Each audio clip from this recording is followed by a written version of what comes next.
Hello, this is Mashit and Smash It, but you can call me Mash or Mash It for short. What? Is there something on my face? Whoa! How did that get there? Wait a minute. In fact, this decade is probably going to suck right off the bat. My expectations are so low. And I literally didn't notice this in the 3 months I've been off? Well, I guess that explains why people kept falling over whenever I turned around. Alright, let's get rid of this thing. I'm gonna need to open up. I didn't like Frozen, I liked the first Toy Story over the sequel, the beginning of Up didn't make me cry, and I will readily see every live-action Disney remake despite agreeing with everyone else that they are shameless cash grabs. There we go. Now bring on the hate mail. Oh yeah, I forgot, nobody watches me. Oh well, I guess it's about time to continue this series anyway. So with absolutely no connection to that little opening sketch, let's talk about Pinocchio. This was the second movie released by Walt Disney Productions, following the success of their first, Snow White and the Seven Dwarfs. Based on the novel, The Adventures of Pinocchio by Carlo Collodi, the movie was a groundbreaking achievement for its animation of various realistic effects such as lighting, water, and animals. That, and, well, pretty much everything that Snow White already pulled off. A woodcarver named Geppetto creates a marionette that he names Pinocchio. That night on a wishing star, Geppetto wishes for Pinocchio to become a real boy. This wish is answered in the form of the Blue Fairy, who brings the puppet to life, though not to become a real boy until he proves himself brave, truthful, and unselfish. She assigns a cricket named Jiminy to serve as Pinocchio's conscience. As Geppetto sends the wooden boy to school, Pinocchio gets sidetracked by two con artists who convince him to join the puppet show run by a greedy gypsy named Stromboli. From there, Pinocchio's morality is put to the test, as he must learn the values of being a good boy, going through multiple trials, leading up to the final showdown with a giant whale named Monstro. This is easily the most complex and interesting story I've covered so far, thanks in no small part to how relatively recent the novel it was based on was. Obviously, Disney had to tone down the original story a lot in order to make it more family-friendly. And I mean a lot. While the original book was also targeted towards children, this was back in the day when you could tell them stories about graphic mutilations just to scare them into behaving. The original Pinocchio novel was certainly no exception to this, containing lovely scenes of Pinocchio killing the talking cricket and getting hanged from a tree. But even with the story being watered down, it still goes in several unique directions. You might almost say that it comes in 4 chapters. The first half hour of the movie takes place at Geppetto's house, but you barely notice how long it is despite the lack of conflict going on, because everything fits the story and builds up to everything that happens later. Chapter 2 focuses on Pinocchio joining the puppet show, leading up to Stromboli locking him in a cage and him needing to escape. Chapter 3 focuses on Pinocchio's trip to Pleasure Island, leading up to him and Jiminy escaping before he transforms into a donkey. And finally, Chapter 4 focuses on saving his father from Monstro. It all serves as an effective morality tale, showing how doing wrong can lead to horrible consequences, and doing right can result in the ultimate reward. The animation can pretty much be summed up as Snow White 2.0. All of the impressive feats from that movie return in this one, but with even more carefully composed effects. A fine example of this is the effects done with water. Just look at this scene at the bottom of the ocean, and this scene where Monstro is chasing our heroes. Every splash, every ripple, every patch of foam is captured to perfection. It even helps me appreciate the scene at the beginning of Gulliver's Travels a little more. Sure, the colors are still flat, but you can tell there was effort put into the waves themselves. Even the rotoscoping is improved. While the Blue Fairy still looks quite out of place compared to all the cartoonish characters, some of them being actual humans this time, they do manage to make her much less uncanny valley than they did with Snow White and Prince Lipstick. You can tell more than ever that she is traced over a live actress, but that still doesn't make her any less attractive. I'm talking about her animation, of course. Otherwise, it's pretty much the same as Snow White was in this department. And while the sets aren't as pretty as they were in that movie, they make up for it with the most imaginative world I have reviewed for this series so far. From Geppetto's house and its many creative devices, to Stromboli's puppet show, to Pleasure Island and all of its tempting attractions, which might actually be one upgrade from the book, which simply called the place the Land of Toys, and had more basic things that children like, as opposed to the movie that played up the temptation to be anarchists. And finally, the belly of a giant whale. This movie takes you to a wide variety of locations, ranging from whimsical to downright sinister. Also, there's a cat and a fox walking around on their hind legs while wearing human clothes, and one of them can talk, so there's that. Which brings us to the characters. Every one of them is well defined and serves their purpose in the movie. Well, maybe not all of them. Now, I actually kind of like Jiminy. He breathes life into a lot of scenes in a similar way the dwarfs did in Snow White. But I've read comments online that bring up a good point. He doesn't actually do a whole lot, does he? Yeah, despite his role as Pinocchio's conscience, he's mostly just there. He doesn't contribute anything productive to the story. He tries to, by constantly trying to reason with Pinocchio when he's making a hollow-headed, pun-intended decision, but he never succeeds in getting through to him. Well, maybe he can pick the lock on Pinocchio's cage.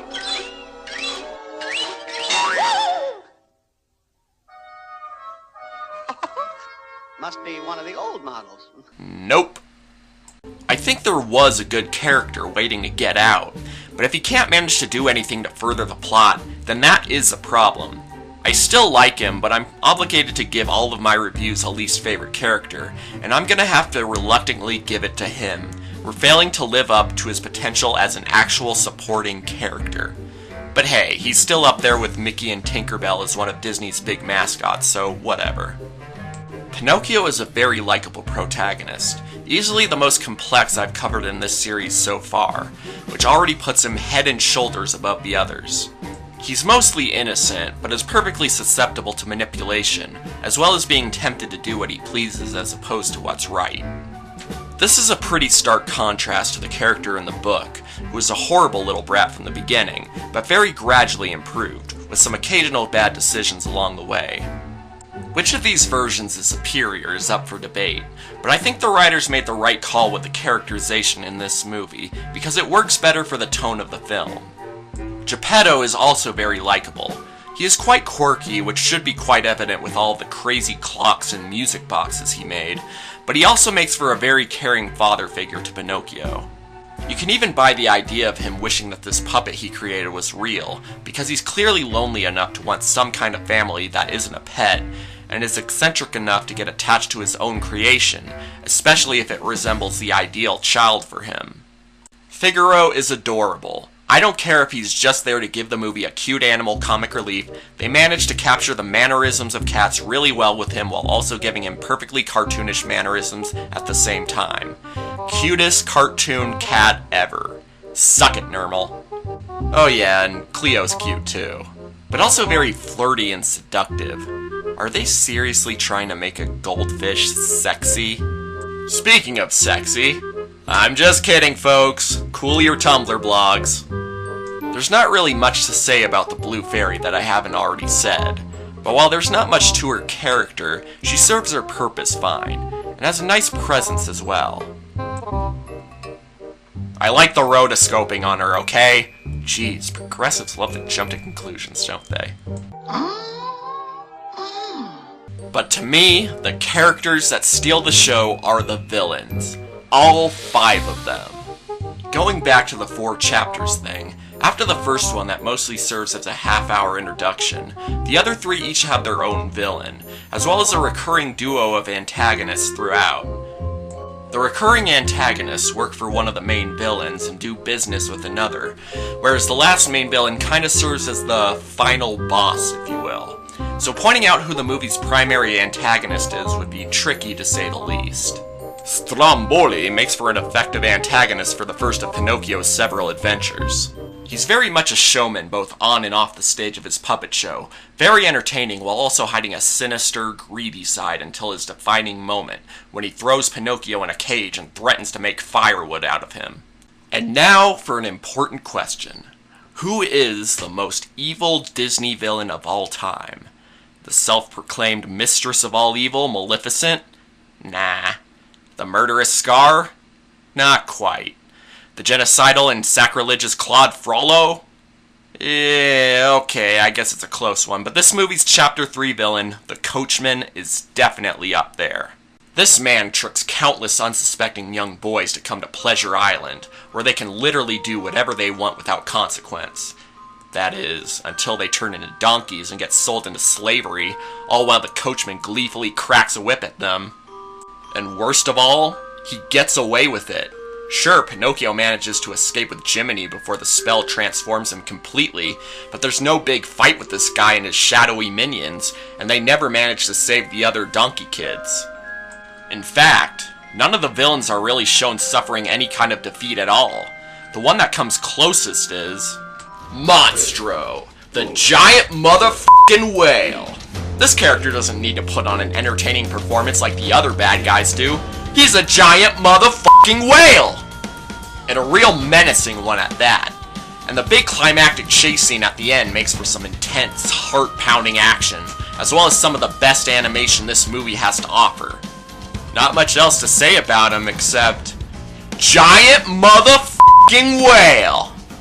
And finally, my favorite characters in the whole movie, the overarching antagonist between chapters, Honest John and Gideon, the pre-mentioned fox and cat. They steal every scene they appear in. Well, except maybe the one with the Coachman, and deliver the best comedic moments, with John providing the fast-paced wit and Gideon providing the slapstick. This is saying something considering how they keep leading Pinocchio into horrible situations. But anyway, the scene where they manipulate Pinocchio to go to Pleasure Island is so funny that it's my favorite scene in the movie. I wonder if Honest John is a descendant of the equally manipulative protagonist of The Tale of the Fox. Or maybe it's just an alternate persona. Another interesting bit of trivia is that Gideon was originally going to be voiced by legendary Looney Tunes voice actor Mel Blanc, but they decided at the last minute to have him be mute. I guess it would have been cool to hear Blanc's voice in a Disney movie where he's not voicing Looney Tunes characters, but I'd say they made the right call for this decision. Though the movie still has his voice for Gideon's hiccups, and the Russian puppets going, "Hey!" Oh yeah, and I guess I should talk about Lampwick. He's kind of an unofficial sixth villain for this movie, but the worst he does is be a hooligan, and smoke and drink. Yeah, there's smoking and drinking in this movie. A kid's movie, mind you. Even Pinocchio takes part. I mean, at least they're not encouraging it and presenting it as bad, but still, watching Pinocchio smoke is pretty disturbing. Anyway, Lampwick plays his part fine. You do feel bad for what happens to him at the end, but at the same time, you know he was kind of asking for it. Also, the scary moments from Snow White have nothing on this scene.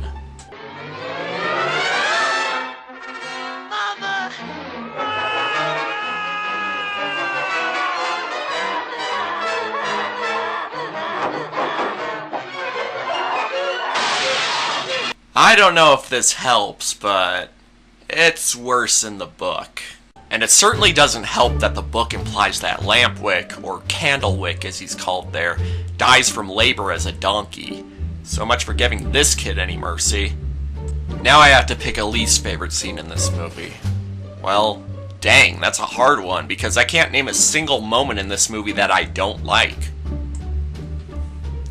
Well, I guess if I were to pick any moments at all, I would actually pick a couple, and those are the moments where we last see each of the villains. Like I said, justice isn't really served to any of the villains. Sure, we see Monstro's head hit a wall, but we don't see what happens to him after that. The only villain who is punished is Lampwick, and he was obviously the least deserving. There actually was a deleted scene where John and Gideon run into Pinocchio one more time to try to manipulate him away from going after Monstro, but Pinocchio finally refuses their crap. That would have been something. Even in the book, one of them goes blind and the other is on crutches, which is poetic since they pretended that at the beginning to manipulate the hero. Also, the fox lost his fur and had to cut off his tail and sell it for money. The book sure didn't give them any mercy. I mean, I get it. Bad people don't always get their comeuppance, and this is all just a cautionary tale to show kids why they shouldn't be bad. But for a Disney movie, you'd expect the villains to be punished in some way, especially since they're some of the nastiest villains in Disney history. Especially the Coachman. Well, you know what? You may never see them get punished, but there's nothing saying that they don't get theirs off screen. Here, let's put the troubles of several generations of kids to rest with some extra endings. Monstro dies from a concussion, sinking to the bottom of the sea and feeding countless hungry fish for many years. His skeleton can still be seen to this day. Stromboli checks in on Pinocchio's cage, only to find his star attraction gone. As he tries to think of an alternative moneymaker, he accidentally burns down his wagon, destroying his money and puppets along with it. He sits down and cries over his life's work being ruined. Many still remember the Great Donkey Uprising of whatever year this movie takes place. Many lives were lost on both sides, but it was worth the effort as the free donkeys found a way to reverse the magic of Pleasure Island. The same cannot be said for the bloody remains of the man running the slave circuit, known only as the Coachman, whose head was kicked in by donkey hooves multiple times until reduced to unidentifiable mush. And Honest John and his assistant Gideon suffered the exact same fate from the original book. There. Now you can finally rest easy. Finally, let's talk about the music. There's only a couple songs in this movie, but they're all memorable to some degree. Little Wooden Head is the least famous, which probably isn't helped by the fact that a lot of the lyrics are pretty much just Geppetto mumbling. But the melody itself is one of the most memorable of the entire soundtrack. Give a Little Whistle makes this the second Disney movie in a row to have a song about whistling, but it's effective in its own right. To be fair, this is also the second Disney movie in a row to temporarily kill off the main character and have those close to them crying in a sad post-climax scene that ends with them waking up and getting exactly what they've been wanting the whole movie. So no need to get nitpicky. Oh, sorry, did I give something away? Hi Diddly Dee and I've Got No Strings are both very iconic as well, and they're both catchy and fun, so no complaints with them. And finally, the song that has pretty much become Disney's theme song, When You Wish Upon a Star. The song that pretty much tells you that you can have anything you want if you just wish for it. Okay, Doug Walker has already touched on this song pretty well in his Disney-cember review of this movie, so I don't need to dwell on it too much. But overall, kids are smart enough to figure out how life works. In the end, the emotion that this song leaves greatly overshadows whatever its intended message is. Like I said, it's the theme song of Disney, and I don't see it stopping anytime soon. It's too iconic. But despite the implications of the songs, the movie itself still serves as a very effective lesson in morality. While it can get very dark at times, to the point that it's almost too much, every moment delivers the very emotions intended. The funny scenes are funny, the sad scenes are sad, the scary scenes are scary, and the heartwarming scenes are heartwarming. There's never an unintended emotion in this film. The characters are all effective to some degree, the world is filled with creative imagery, and it is packed to the brim with heart. While this movie took a little time to start resonating with audiences the same way that Snow White did, by now it is hailed in the same regard as one of Disney's greatest achievements. In fact, to me, it is even better than Snow White. So, first known animated movie of the 40s, and already we have a superior movie to the best animated film from before the decade. Walt Disney, always upping the game. So with all that said, I hereby rate Pinocchio with a 9 out of 10. I love this movie, and I look forward to watching it many more times for years to come. This is Mash It and Smash It, signing off.